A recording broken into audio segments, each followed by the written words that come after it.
গত ২রা জানুয়ারি চাঁচলের কলমবাগানের প্রাক্তন আইপিএস তথা মালদহ জেলা তৃণমূল সহসভাপতি প্রসূন বন্দ্যোপাধ্যায়কে চরিত্রহীন বলে তোপ দাগেন শুভেন্দু অধিকারী।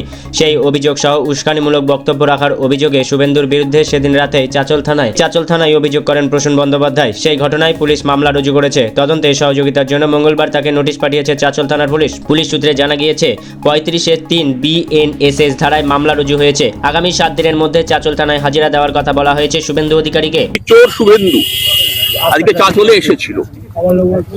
চাঁচলে এসে ও আমাদের নেতৃত্বের নামে এবং আমার নামেও কিছু মন্তব্য করে। এখন বুঝতে হবে যে এটা কোন শুভেন্দু। সেই শুভেন্দু যার সিকিউরিটি গার্ড অত্যাচার সহ্য করতে না পেরে আত্মহত্যা করেছিল কারণ এক বিকৃত রুচির শিকার হয়েছিল বলে। তাহলে এই ভদ্রলোকের ওরিয়েন্টেশন প্রবলেম আছে, হয়তো ইরেকটাইল ডিসফাংশনও থাকতে পারে। আমি পরামর্শ দেব শুভেন্দুকে যে এখানে চাঁদসি চিকিৎসালয় আছে, আমাদের এখানে ভালো ভালো চাঁদসি চিকিৎসা পাওয়া যায়। নিজের পৌরসত্বকে আগে ফিরে পান।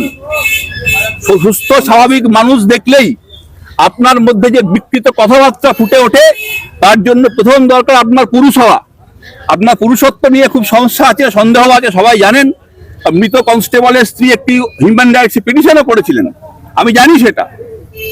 আর উনি বলেছেন যে পাশের জেলায় বালুরঘাটে ওখানে গেলে নাকি উনি শুনতে পেয়েছেন অনেক কিছু। ঠিকই বলছে, কারণ ওনার 4টে বয়ফ্রেন্ড ওখানে আছে, আমি জানি। রিসেন্টলি গিয়েও ছিলেন। এখন বয়ফ্রেন্ডদের সাথে ওনার আর ওনার বাপের 2-3টে গার্লফ্রেন্ডও আছে। বাপের গার্লফ্রেন্ড আর ছেলের বয়ফ্রেন্ডের মিলিত ইনপুটের উপরে সভা করেন, এটা হচ্ছে ওনার সমস্যা। চুরি ফুরি করেছেন, করে ভালো করেছেন, টাকা পয়সা তো নিয়েছেন, সবাই জানে। একটা কনস্টেবলকে খুন করেছেন, ভয়ের চোটে একজনকে দিয়ে হাইকোর্টে ব্লক করে রেখেছিলেন। ফান্ডা তো খুলে গেছে, এবার ইনভেস্টিগেশন তো হবে। মৃত কনস্টেবলের বউ 164 করবে, ইকুইভ্যালেন্ট টু BNSS। তাকে অকথ্য নির্যাতন, আপনারা বুঝে নিন কি নির্যাতন সহ্য করতে না পেরে একটি ছেলে আত্মহত্যা করে, কারণ এই বিকৃত রুচির পরিচয়। এই বিকৃত রুচি আজকে প্রতিফলন ঘটেছে।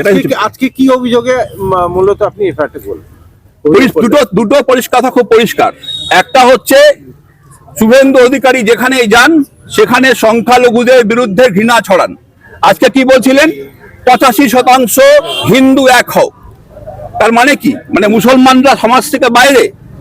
তাহলে কোনো একটা কমিউনিটিকে, একটা মাইনরিটি কমিউনিটিকে দাগিয়ে দেওয়ার প্রচেষ্টা, তাদেরকে সোশ্যাল আউটকাস্ট করার প্রচেষ্টা, এটা হচ্ছে পানিশেবল অফেন্স।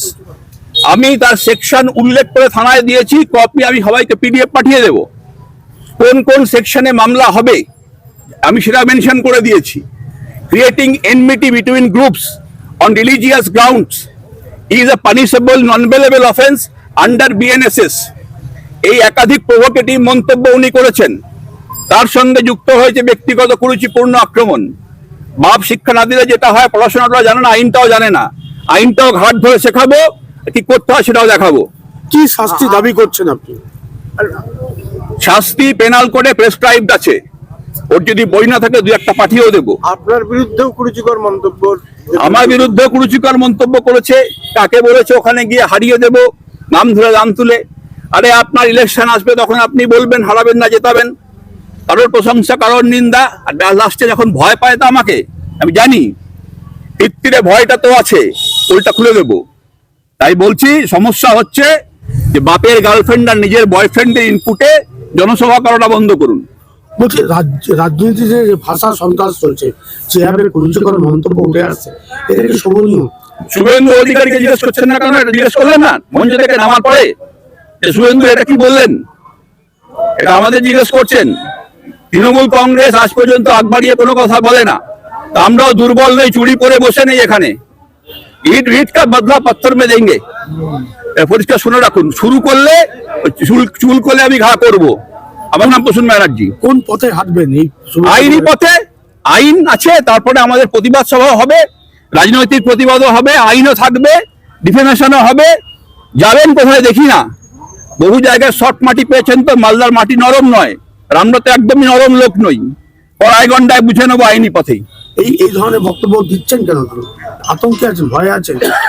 আতঙ্কে আছে, ভয় আছে। একটা ওরিয়েন্টেশন প্রবলেম আছে, বুঝেন তো, একটা বয়সের পরে মানে পুরুষের যদি ওরিয়েন্টেশন প্রবলেম হয় না, মানে মেডিকেল ইস্যু থাকে, আমি বলবো যে আপনি একটা কাজ করবেন, যদি একবার ফোন করবেন, আর এখানে যে চিকিৎসালয়গুলো আমাদের আছে আয়ুর্বেদিক, চাঁদসি, হোমিওপ্যাথি, এতে এই ধরনের রোগের চিকিৎসা নাকি ভালো হয়। তো ওনার পৌরসত্ব ব্যাক করানোর জন্য উনি মালদা এসে চিকিৎসা করতে পারেন, খরচ খরচা তৃণমূল কংগ্রেস তুলে দেবেন।